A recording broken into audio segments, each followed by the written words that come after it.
Hello, my name is Arlene Gorelick, and I'm the president of the Epilepsy Foundation of Michigan. I would like to introduce you to a session from our recent conference, Wellness in Epilepsy, entitled Nutrition and Childhood Epilepsy. And we're pleased to present two excellent speakers today. Dr. Sucheta Joshi is an epileptologist at the University of Michigan Health System. She has authored 2 books on nutrition and epilepsy. Her clinical interests include epilepsy and quality of life. Rebecca Sparks is a registered dietitian at Children's Hospital of Michigan. As a member of the Division of Pediatric Neurology's Keto team, she has counseled many patients on the ketogenic diet and the modified Atkins diet. We hope that you find this information useful and that you remember that the Epilepsy Foundation of Michigan is here for you. This session is sponsored by Children's Hospital of Michigan.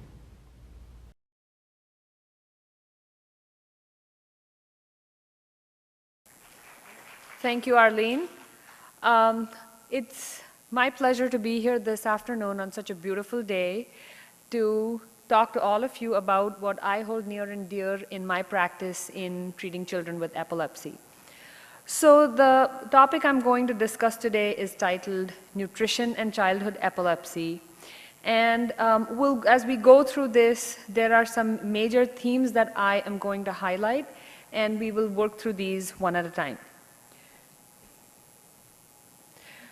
You've heard this probably before, but just to underscore how common epilepsy is, in this country, about 5% of children and adolescents can be expected to have had a seizure by the age of 20. And when you look at how common epilepsy is, the prevalence of epilepsy is about 3.5 per 1,000 kids in the age range of 0 to 14 years.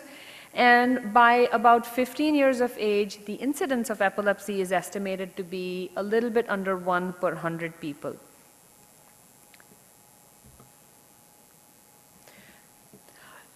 So segueing into the issue of nutrition and epilepsy, food and disease or food and health are intimately linked. We are constantly evaluating amongst ourselves, within ourselves, how what we eat affects our health. We talk about eating to live, but we do live to eat also. That is evidenced by all the wonderful food we had here last night. What we eat, how we eat, has implications on health. This is evidenced by the rising rates of obesity in the population, and particularly in children.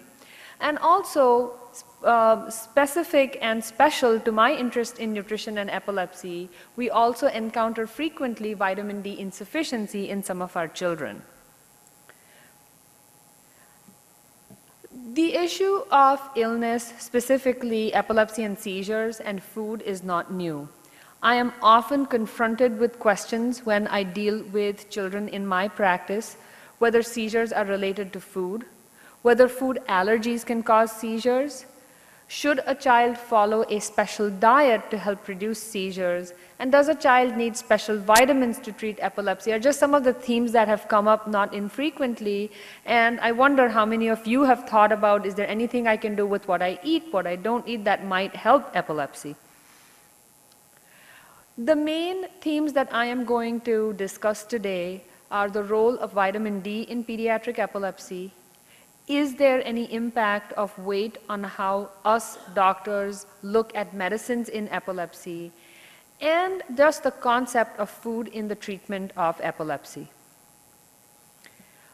First of all, talking about vitamin D.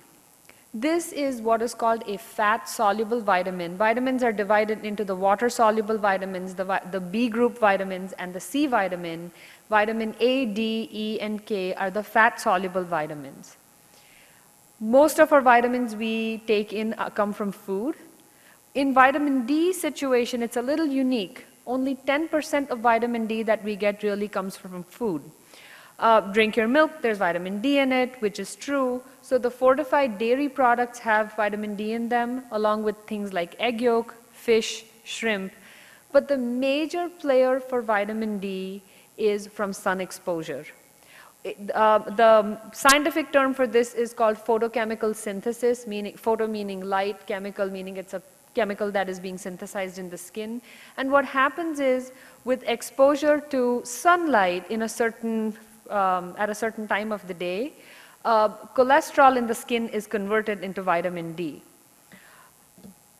In fair-skinned people, about 10 to 15 minutes of sun exposure between 10 o'clock in the morning and 3 o'clock in the afternoon, so you know, spring, summer, fall, doable, is enough to keep your vitamin D stores up. The darker skins need more sun exposure. In places like Michigan, where we spend a lot of time with your skin covered, and we have fewer days with sun exposure, more exposure is needed. There isn't a good sense of what is more, but more exposure is needed. The other issue also is, in the summer months when we do like to be outside and get more sun exposure, what do you do to protect your skin from UV sunlight? You put sunscreen on, and sunscreen blocks the synthesis of vitamin D. So it is a little bit of an issue that you need to balance getting enough vitamin D in. And what does vitamin D do? We talk about vitamin D and bones, vitamin D and bone health, but basically what vitamin D does is it makes our intestines absorb more calcium, and it prevents our kidneys from throwing out too much calcium. There is a hormone which is on the, let's see, on the left side, called parathormone. This is secreted by little glands in the neck near the thyroid gland.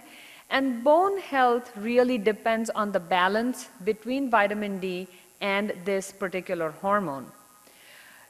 What is required is kind of a fine-tuning of how much parathormone you have.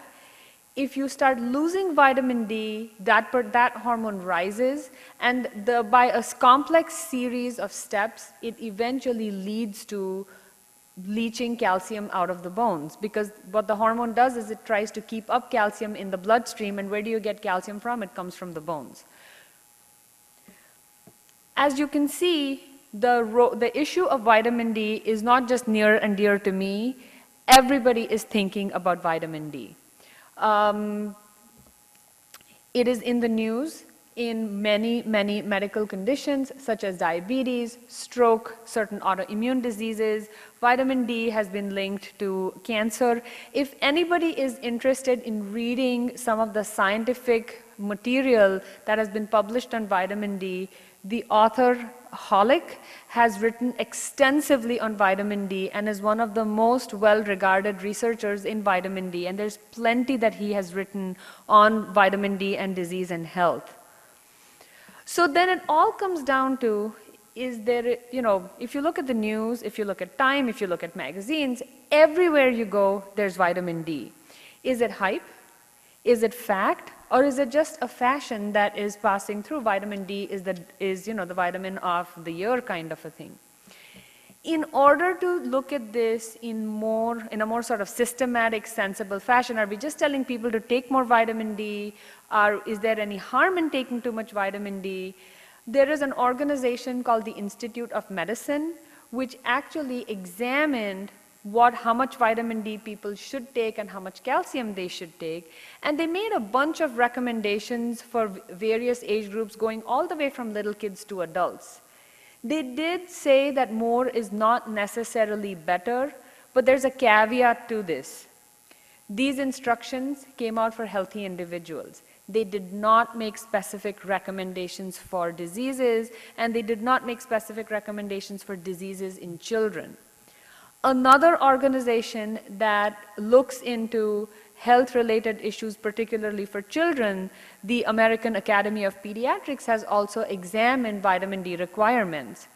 And what they talk about is, in order to prevent a vitamin D deficiency medical condition called rickets, where bones become soft, children and adolescents should get at least 400 international units of vitamin D, and this is vitamin D3. I'll talk a little bit about D2 and D3 on a daily basis.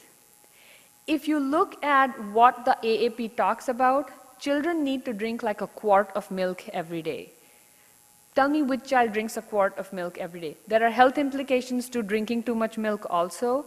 And if you really can't take in that much milk, the recommendation is a supplement of vitamin D is not a bad idea.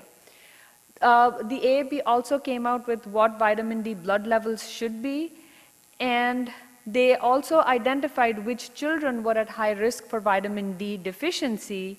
The first condition is kids who simply don't absorb fat, and there are a variety of medical conditions where that can happen. When you don't absorb fat, you don't absorb the fat-soluble vitamins. A common condition you might have heard of is cystic fibrosis. But also the chronic use of anticonvulsant drugs was identified as a high-risk situation by the AAP for vitamin D deficiency or vitamin D insufficiency. So this is just to highlight what I encounter in my practice. Again, not an uncommon scenario for an epilepsy conference, a 7-year-old girl with epilepsy who's had seizures since very young and on multiple anti-epileptic drugs for several years, so really chronic exposure to these drugs. About a year ago, this girl fell from a play structure at school and sustained a fracture to her left arm. We didn't think the fall was a bad one, but the fracture was a bad one. And actually, we ended up just the way things worked out. She had vitamin D levels drawn a few months after her fracture, and her vitamin D levels were 13. Now, we aggressively supplemented her. Her levels normalized, and she has continued to be the same rambunctious girl who falls off the play structure but has not had any subsequent fractures. Again, in my practice, I have seen vitamin D levels in the single digits. I have seen fractures with vitamin D levels in the single digits. So I think in children with epilepsy in particular, this is a problem. Why? First of all, these kids are on chronic treatment with medications. They are on treatment at a very crucial time of development, particularly at a time when there's a lot of bone growth.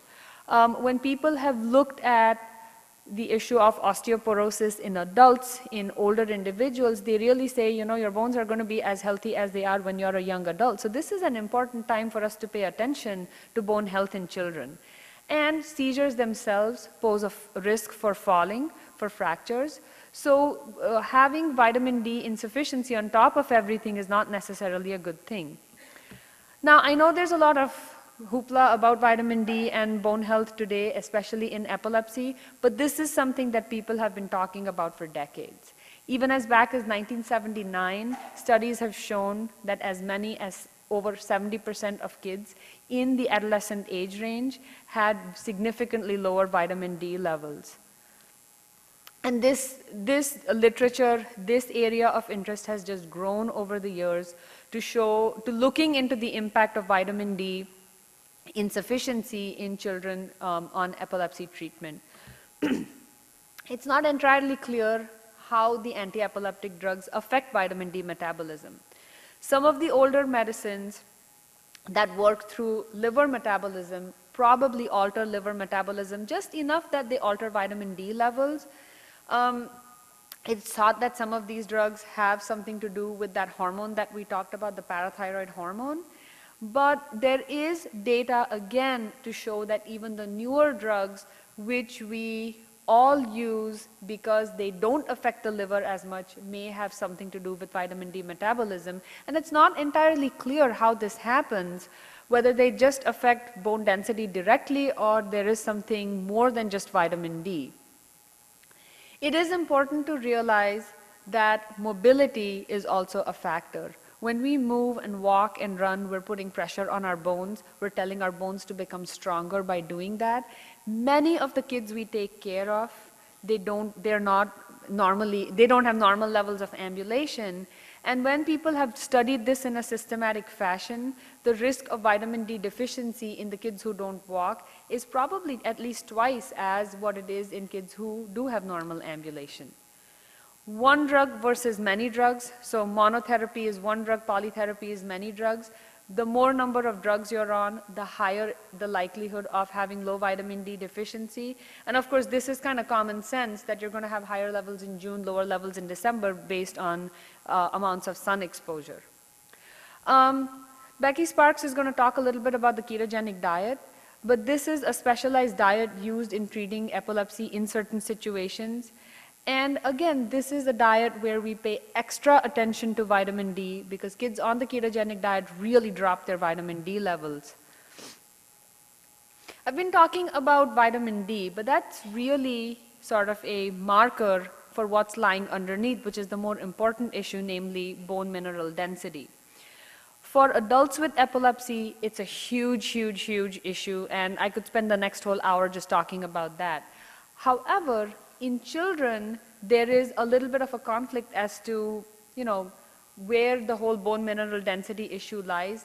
We do think that there is probably a reduction in bone mineral density in children who are on anticonvulsant treatment, more so in kids who are treated with more than one medication, are thinner, they have a lower body mass index, kids who don't walk and who've been on treatment for a longer period of time.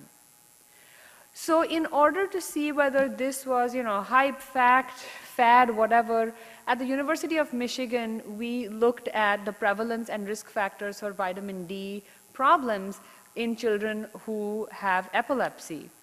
And what we did was we looked at kids and adolescents, so anybody who was less than 18 years of age on anticonvulsants, and we defined levels of what is normal, what is not so normal, and what is really low levels of vitamin D. We also looked at what kind of epilepsy syndrome these kids had, what kind of treatment regimen they're on. There were a couple of things we looked at, particularly whether these kids had cerebral palsy or not, and that was really to say how much do these kids walk, how old they were, male versus female, and just looking at the whole paradigm of, fair-skinned people need some sun exposure, dark-skinned people need more, so we just put ethnicity as one of the factors that we looked at. We analyzed data on 80 patients. They were split, 40, 60 boys and girls. We had about a quarter of our kids did have cerebral palsy, but the vast majority of kids did walk normally. And this is what we found, and I think this is pretty impressive. There were only a quarter of our patients who clearly, truly had normal vitamin D levels. And actually, there were 6 out of 80 patients, so approaching 10% who had vitamin D levels that were considered to be strongly deficient. Now, there were some surprising factors that the children who had cerebral palsy, contrary to what we thought, actually did better. And one of the things we wondered, we didn't have enough numbers to analyze this properly, is many of these kids were tube fed. And the formula that they get is really strongly fortified in vitamin D, and so we wondered whether that kind of threw our results off a little bit. The other thing that was really striking was that girls had lower levels of vitamin D than boys. So I think what we tried to show and what has got us thinking more is there is clearly a problem related to vitamin D. We don't really understand how everything plays in, but our philosophy is everybody in our clinic gets screened with vitamin D levels. If we see a level that is less than 30, we supplement our kids. How much we supplement with varies on where their levels lie. And I make use of some very, very talented nutritionists and dietitians to help us with telling me how much vitamin D to give them. The question often comes up, especially when you go to buy vitamin D, should you use vitamin D3 or should you use vitamin D2? In reality, vitamin D3 is just absorbed better, and all the little chewies and the gummies and all that you see are all vitamin D3. So the 400 units that I talked about before is vitamin D3, and they are available in the form of drops for the very young kids or kids who are not going to be able to handle the gummy texture. You can buy them as gummies, as chewable tablets. People have become pretty savvy now, and even 1,000 unit gummies are available is what some of my families have told me. Families sometimes ask us that, if you're seeing low vitamin D levels, should we be looking at bone mineral density? Have you guys heard of something called a DEXA scan? It's something that's done in adults who have osteoporosis. It's not something that we commonly do in children. We do it only in certain special situations. So just to summarize, vitamin D, I think I've highlighted that it's important in bone health, even though we don't know exactly what the mechanisms are. And that in some shape, size, or form, our anti-epileptic drugs do impact vitamin D levels, children with epilepsy are at risk for lower vitamin D levels, and girls in particular are at risk for vitamin D problems. Moving to something else that we have been looking at closely in our practice is how does weight impact epilepsy if it does? Now, in order to just understand this better, first it's important to know what we mean when we use all these terms: overweight, obese. There is something called the body mass index, which is weight divided by height multiplied by 100. It's a very standard formula that is used everywhere in calculating and assessing anything related to weight. And then just like kids have their height, weight, head circumference plotted out on a percentile chart, similarly body mass index is plotted out in percentiles. And those kids who are in the 85th to 94th percentile of BMI are considered overweight. This is now an official term used medically to designate somebody in that body mass index. Similarly, the 95th percentile or greater is classified as obese. And when I was doing some of this work, I learned that obese is now an accepted medical term. This was something that I did not know until a few years ago. It is the national rates of children with obesity is about 13 to 15%. And we've talked about this in our epilepsy population. The reason we talk about this is because many of the anticonvulsant, antiepileptic drugs impact weight. It has been documented for decades now that medicines, particularly valproate, possibly gabapentin and carbamazepine, and maybe even clobazam, a medicine that is on the horizon to come to the United States, may have some issues with increased weight. Medications such as topiramate, zonisamide, and felbamate are associated with decreased weight. Lamotrigine, levetiracetam, and phenytoin are thought to be weight neutral. Now, the importance of effects of anticonvulsants on weight, again, is not a well-studied phenomenon, and I often find myself, saying, what do I tell patients when they ask me about, is this going to make me gain weight? Is this going to make me lose weight? And, we go by what we've seen and what's out there, but really the mechanisms are not well known. What also happens is when you have to select an anti-epileptic drug for a patient, weight kind of is the second most important thing. Getting better control over seizures takes precedence, and as a result of this, the importance of the effects of anticonvulsant therapy on weights is not well studied. Pediatrics is also a unique situation. In the adult population, there are standards of this is the dose range of a certain medicine. In pediatrics, we go by weight. We always dose pediatric medications on a milligram per kilogram of body weight. And this can be a little bit of a problem when you have a very large kid who weighs 75, 80 kilograms and their milligram per kilogram dosing completely exceeds the recommended adult amounts. So some of the questions that we've tried to ask is, do the overweight and obese children get more medication, either in the milligram per kilogram paradigm or in the absolute milligram paradigm? Because these children are heavier, do they need to be on more anticonvulsant medications? And just because these children are more heavy, is that a factor in achieving seizure control? So again, a few years ago, we looked at several kids in our clinic. And this was actually a very challenging study to do, to actually get all these kids in the correct groups. And we ended up with 100 normal kids, 100 overweight children, 100 normal children, 50 overweight children, 50 overweight adolescents, 50 obese adolescents, 50 obese children, so a total of 400 subjects. Some of the things that did emerge from this is, in modern day and age, practice styles have changed, and these were the most commonly prescribed anticonvulsants.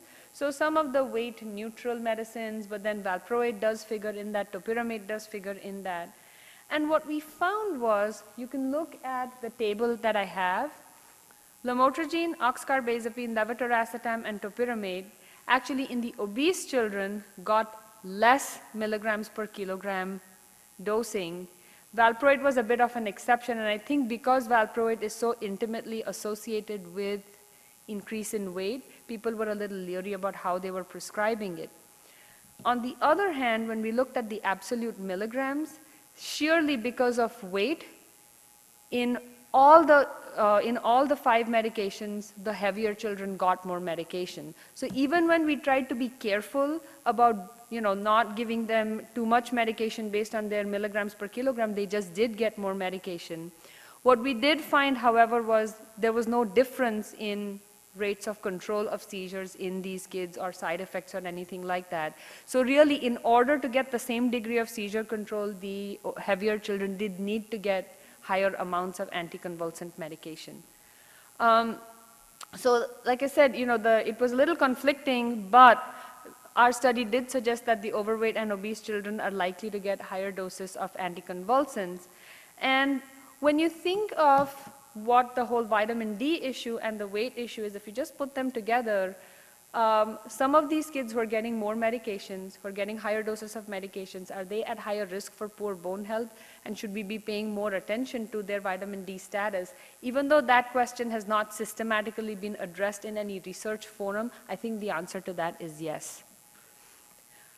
Now getting into the whole issue of use, not so much how epilepsy impacts food, but how food impacts epilepsy.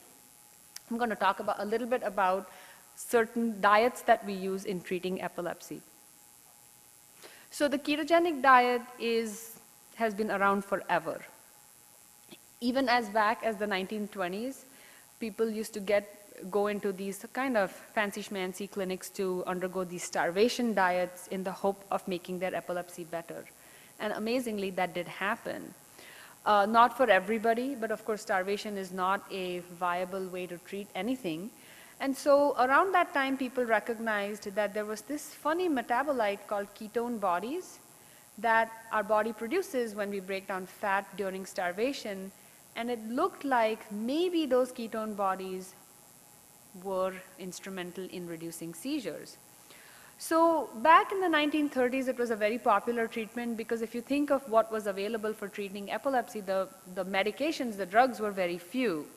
But as newer drugs were discovered, the ketogenic diet became a rather unpopular treatment because it's not something that is easy to implement. You can't go to the grocery store and buy the ketogenic diet.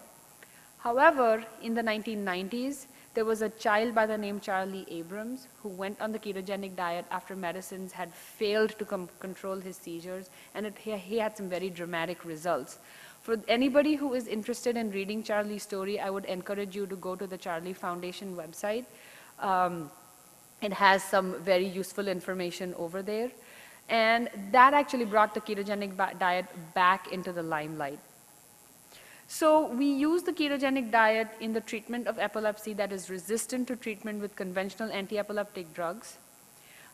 Becky is going to talk about the ketogenic diet, but I just want to set the stage for her by saying that this is a high-fat, low-carbohydrate and protein, as well as a somewhat low-caloric diet, so kids don't gain weight on the ketogenic diet.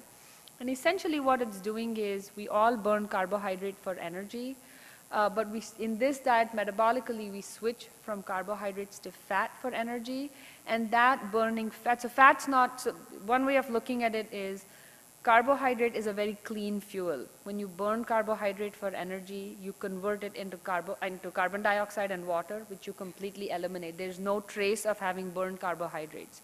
On the other hand, fats produce, in a manner of thinking, there is ash left behind after we burn fat, and that is what is left over after burning fat for energy is ketone bodies. And now these ketone bodies, particularly one of them called BHB, has an anti-seizure effect. We're not exactly sure how the ketogenic diet works. There are people who've spent their lives in laboratories trying to figure this out. The thing is, so I get questions all the time. Can you just put my kid on that special diet to treat seizures? It's not, like I said, it's not like I can give you a shopping list and say, go eat the ketogenic diet. It's an incredibly strict, regimented diet, and there is nothing natural about it. Just like anticonvulsant medications, it is fraught with complications that you have to navigate through carefully. But in the hands of the right people, in the right hands of the right setting, it can be pretty successful in that sometimes 30, if not even more, kids will show a significant reduction in their seizures, and some of them may even come off their antiepileptic drugs, either in part or even completely. So it is crucial that prior to starting the diet, one has to verify the diagnosis of epilepsy, make sure that the child has epilepsy and what type of epilepsy the child has. There are certain conditions in which the ketogenic diet is an absolute no-no, and these conditions need to be ruled out by careful clinical and laboratory testing. Extensive education is provided by an experienced dietitian, and Becky is a prime example of one of them. The diet, we always start the diet in the hospital. We don't do this as an outpatient.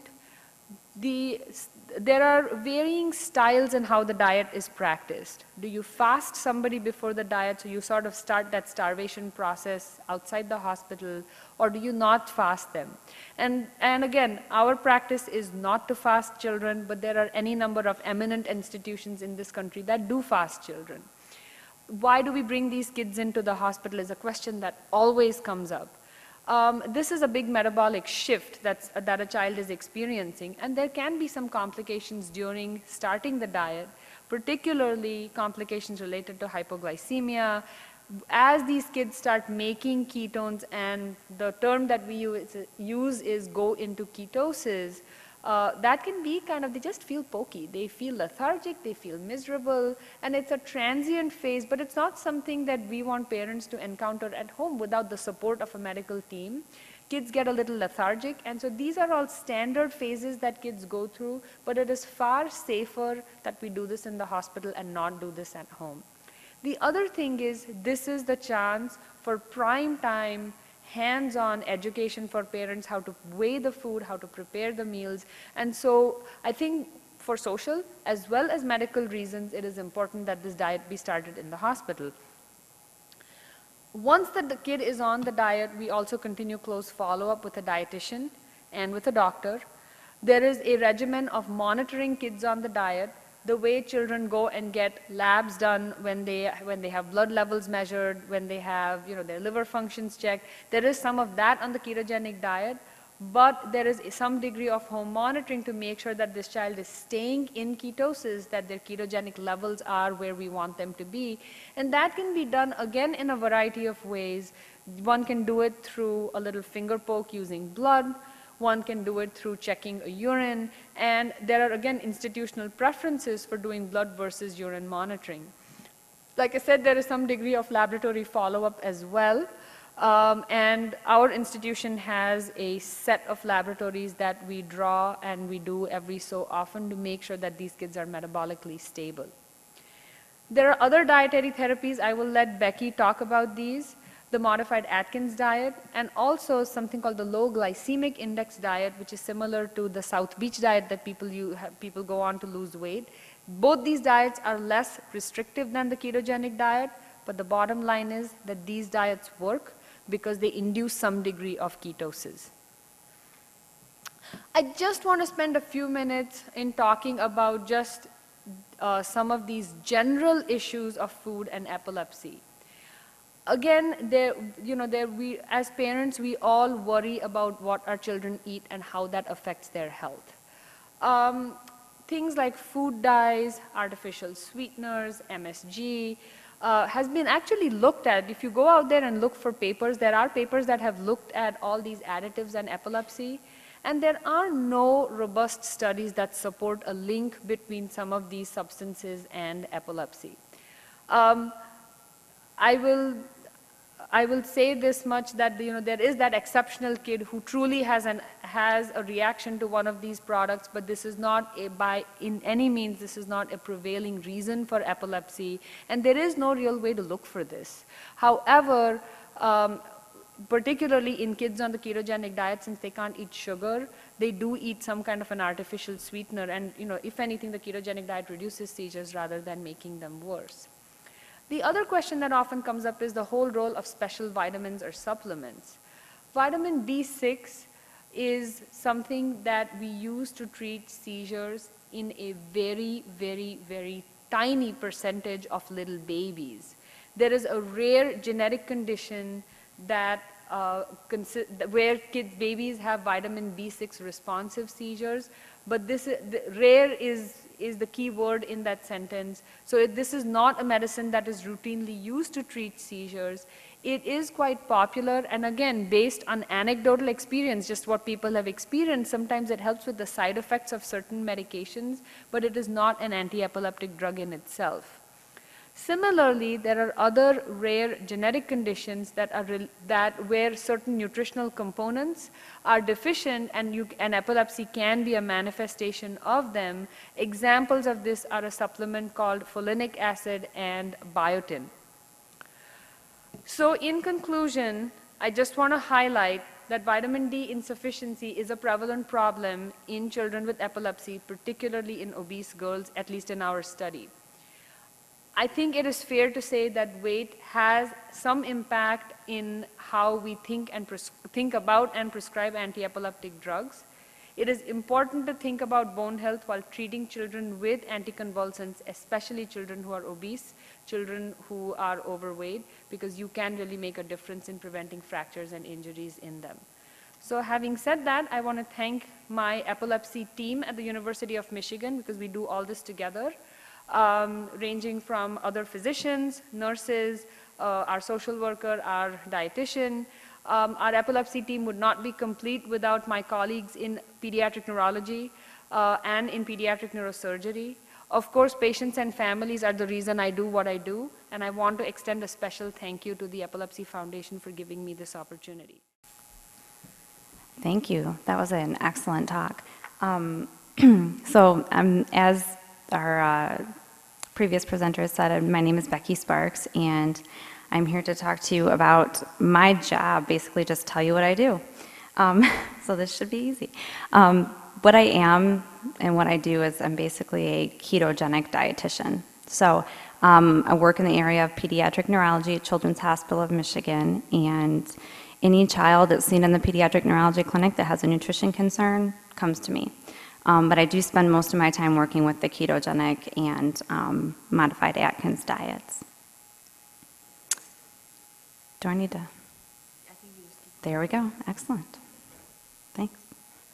Okay, so I'm going to talk to you about the dietitian's role as part of the keto team, menu planning, some common challenges when you're talking about implementing the diets, and tips to improve adherence on the diet. So the dietitian's role, as I see it, is to partner with the patient's family and the patient as well, and the physician to initiate and monitor the diet, whichever therapeutic epilepsy diet is being used, to assess the patient nutritional status and ensure that nutrition needs are met. We're looking, as Dr. Joshi mentioned, at labs. We do pre-diet labs, which are screening for any disorder that would contraindicate a ketogenic diet. We're also getting baseline values for other things that we're going to continue to monitor. And then every 3 to 4 months, or more often depending, we get another panel of labs too, just to see how things are going on the diet. Have things changed since that child started the diet? There are standard supplements that we put everyone on, and there may even be extra supplements we use depending on lab values.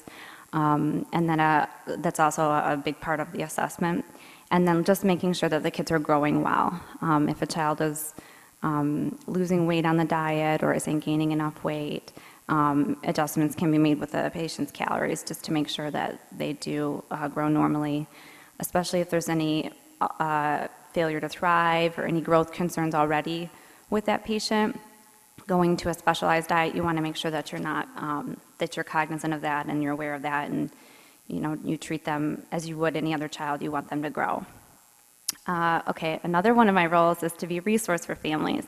So it's to describe to families what a ketogenic diet or a modified Atkins diet is. What does it look like? How can they picture what their child's dinner plate is going to look like now? If in the case of modified Atkins diet, how do they go about counting the carbohydrates? Are they going to count the carbs the same as their cousin who has diabetes, or are they going to count their carbs a little differently? Looking at food label reading, that kind of thing.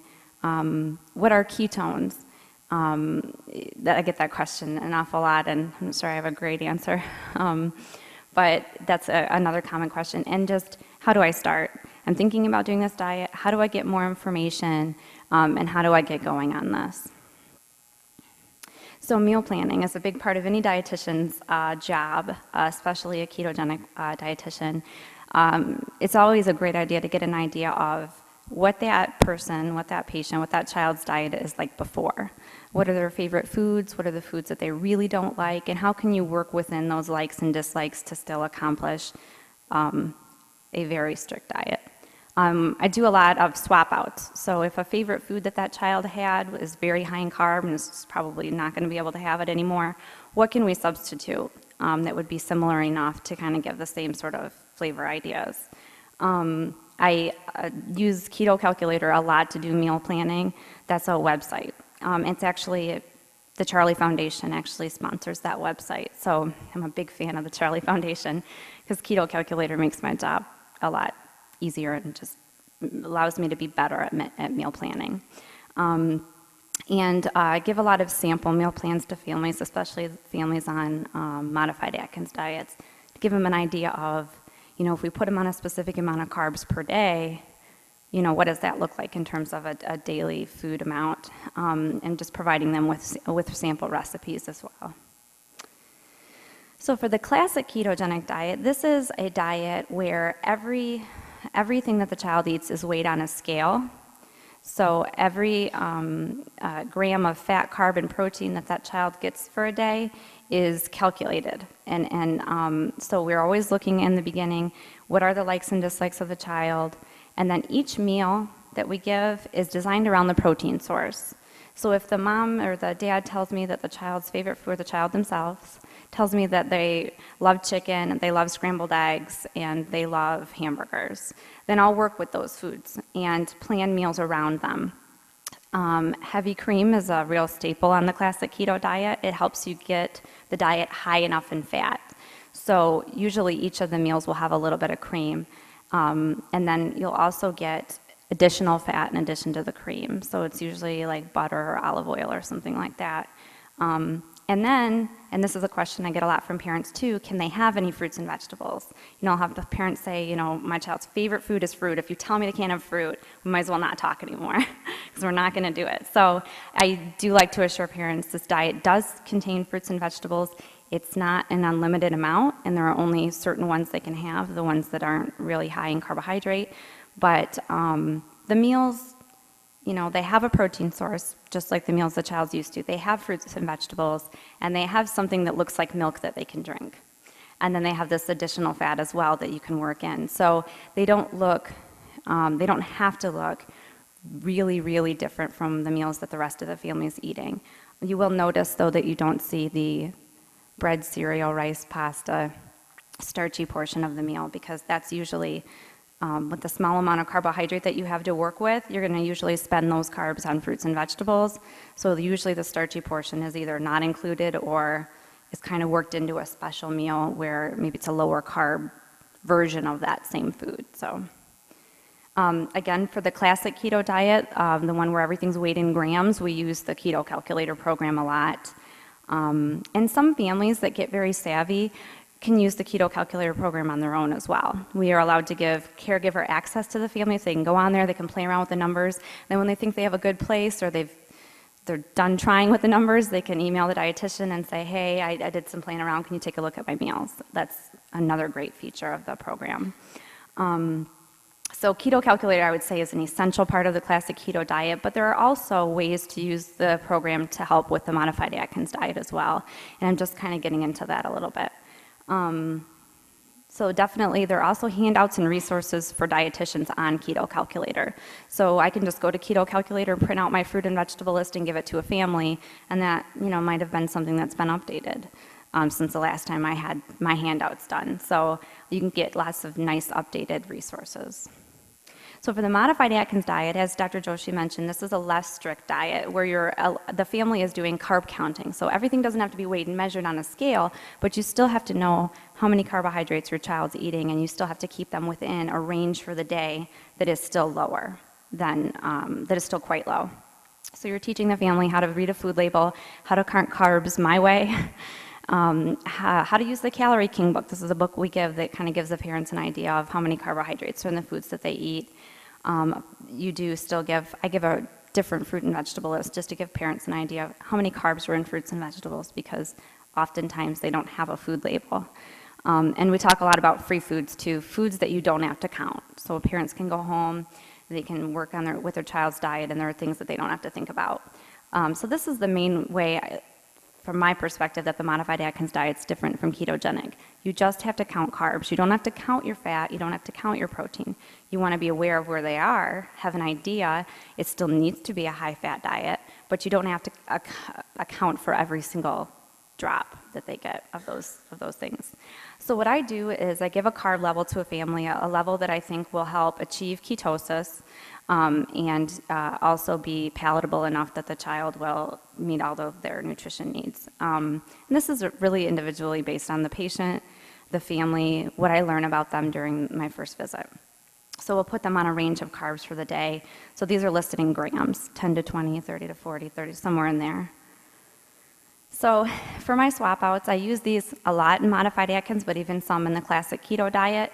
What is a good substitute for bread? I use a lot of the low carb, high fiber tortillas or flatbreads. You can do a lot with these. They can be your pizza crust. They can be your breakfast burrito, chicken quesadillas, grilled cheese. You can do a lot with these. And one of the things I don't think I mentioned is for the modified Atkins diet, my way of counting carbs is that you can subtract your fiber. So you don't have to count your fiber. So these low carb, high fiber flatbreads become really nice options once you can subtract your fiber. What is a good substitute for potato chips? So we talk about if you put pepperoni under a broiler and get it crispy, that's a good low carb, crunchy option. Pork rinds are very low in carbs. Regular yogurt's usually full of sugar. So I found this great yogurt that's easy to find, Kroger Carb Master. So I tell families you can still have yogurt, you just can't have any yogurt you want. Good swap out for milk is the whipping cream. This is like very similar to half and half, except half and half is half milk, half cream. This is just the cream. So it's thicker, it's a little less sweet, but it's a good substitute. Ketocal is a formula that we use a lot. We use it for our tube feeders. We use it for kids that need help gaining weight. Kids that you might give a couple Pediasure a day to help them get extra calories. You could use Ketocal. You can also cook with it. It's a great product that we use sometimes just to give families a little, like an easy meal they can give their kids. Tastes like vanilla. It's nice. And what is a good swap out for juice? Flavored waters. A lot of them are carb-free. We do teach families how to read labels, make sure that they're truly getting something that doesn't have carbs. Diet Pop, while it does contain artificial sweeteners, it doesn't have any carbs. So I always leave that in the hands of the family. You decide. But I will tell you that it's been used extensively with kids on keto diets because they can't have anything sweet to drink anymore if they can't have something like that. So we do use a lot of that. For modified Atkins diet, I give families recipes. I had a really excellent nutrition fellow that worked with me, and she came up with really excellent recipes for entrees, side dishes and snacks, desserts. Just tried to kind of come up with it. Entrees really weren't that hard. Most meat is very low in carbs. So it was more the how do we substitute mashed potatoes? How do we substitute rice? How do we substitute mac and cheese? That you have to start getting a little creative on. So there's some ideas there. For desserts, we definitely have some recipes that use Splenda. We should still have a little carb with Splenda. If you use pure stevia, this is a nice natural choice for families that aren't really comfortable using some other artificial sweeteners. That is also, in the case of pure stevia, carb-free. So it's a nice choice. Some of the common challenges. My child won't eat the food. That's very common. I always try to tell families, you are not alone. I have never worked with a family that never had any question or anything I could help them with. That's my job security. So I'm here to help, is what I tell families. You may think that you're not going to have any challenges, but they'll come up, and that's what I'm here for. Side effect management. If the child's constipated, how do we maybe get more fiber into them? How can we work with that? If the child has high cholesterol, are there any changes we can make in terms of like the type of fat the child gets? Especially if a child's seeing really good seizure control, we're going to try to work within the diet, keep them on diet, they're getting a good seizure control. How do we minimize those side effects as much as possible? You know, no seizure control. We've been doing this diet, we've been diligent with it. What do I do? Where do I go from here? This is where we might adjust calories, we might adjust ratio. The ratio is the term that we use to calculate the diet. It's just a fat to carb plus protein is all that is. So as you go up on ratio, you go up on fat and down on carb. So if we have a child who isn't getting seizure control, we might go up on the ratio, basically give them more fat and less carbs. So that's what that means. So adjusting the ratio can sometimes help you with seizure control. This is any pediatric dietitian encounters poor growth or excessive weight loss. How can we work through that? Or even excessive weight gain for kids that just really, really love the diet, which happens. How to make sure that we're not contributing to any sort of overweight or obesity for that child. So tips to improve adherence, it's always a great idea if you have a child who has any kind of special diet to try to tailor the family's meal around it so things aren't looking really different. Try not to single that child out, you know, have to eat by themselves. But of course, at the same time, let's not eat that ice cream in front of that child unless you've got something that they can have that's similar, especially if it's their favorite food. It's always a great idea to space your carbs out throughout the day when you're on modified Atkins diet, just so you don't have to get to 5 o'clock and you don't have any carbs left and you're crashing and you're tired. To improve adherence, if they're lethargic, a lot of times I'll add calories and carbs and things like that to keep them going, because you do feel more sluggish at the beginning of either of these diets, and you got to just keep going through that week or two, and maybe it requires being a little more lenient with the diet to get you through that period. That can improve your adherence in the long run. And then just be creative, but as a caveat, only if you have to. I tell families, if your child likes the same thing for breakfast, lunch, and dinner every day, then give them the same thing. We know this isn't a nutritionally complete diet. We know they need supplementation. Make it easy on yourself. You don't have to be a chef. Okay. Looks like I did okay for time. I did want to thank Denise Potter also. Denise is a dietitian at U of M. She works with Dr. Joshi. She helped me out. We've been having these keto dietitian teleconferences lately, and just talking to somebody who does what you do has been great. And June Ventimiglia is probably a name that a lot of you might know. She's the dietitian at Children's Hospital of Michigan that did the keto diet before me and is still at Children's, so it's always great. I always have somebody that I can ask who has been doing this longer and knows more. So, and of course to the Epilepsy Foundation. I'm sorry I didn't type it here. I was trying to get this done on time. It's an honor to be here again to talk to you. So, thank you for your time.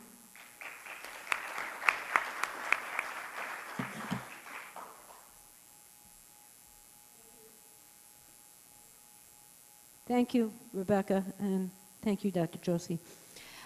Anybody have any questions at all?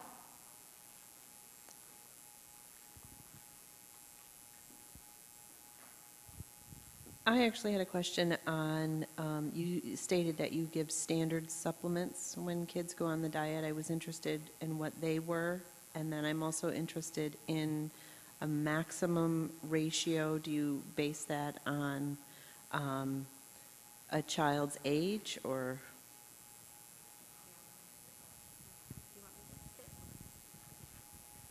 Were you wanting me to answer the question, or Dr. Good? Yeah. For my standard supplements, every child is always on a multivitamin, is always on a calcium with vitamin D, and they're always on a potassium citrate supplement, and that's a supplement we use to try to help prevent kidney stones, which is a common side effect. So, and then if their vitamin D level's low, we give extra vitamin D. Those are mine. Oh, and the ratio. My maximum ratio, I usually is 4-to-1 is my maximum usually. I've gone above 4-to-1 a few times, but generally speaking, if you go above 4-to-1, you're not probably going to be able to stay there very long because it's very, very restrictive at that point. And in my experience, and I just haven't seen an increased amount of seizure control at above that than you would see on 4-to-1. So I avoid it usually. I don't have much to add to what Becky just said. We also, again, there's a little bit of institutional difference in how supplements and everything are done. But, multivitamin, making sure there's adequate vitamin D and calcium. The potassium citrate is something that we use in certain situations, not as a default, but there's no standard way to do it. There's a couple of other supplements that we use in certain situations. There's a supplement called K-phos or potassium phosphate, which we use in some children in certain situations based on what their laboratory studies look like. Some children, because the ketogenic diet produces what's called, the ketone bodies are a little bit more acidic. And if some children, their acid levels in their electrolyte balance tend to drop a lot, then we actually add a little bit of baking soda. So that's another supplement that we have on our list. There's one thing that I wanted to just mention, which when it comes to like supplements and paying attention to them, is it is important to know what supplement, in fact, what brand of supplement your child is taking if the child is on the ketogenic diet, because there are fillers in supplements that can contain carbohydrates, and it's not that you can't use those fillers with carbohydrates, but those carbohydrates have to be accounted for. Similarly, anything else that is used as in the child's day-to-day life, toothpaste, shampoo, lotion, sunscreen, all these things can contain carbohydrate, even things that are absorbed through the skin. So most dietitians will have an exhaustive list of which brands are okay, which brands are not okay. Some other supplements, if a particular child needs like melatonin to sleep, again, they're safe to use, they can be used. It's important that you work with your dietitian and with your physician. We try to stick to certain brands, not because there's anything invested in those brands, but because we know that this brand has this much carbohydrate and it can just be factored into the equation. Any more quick questions? I think we're just about out of time. Okay, thank you, Dr. Joshi, and thank you, Rebecca.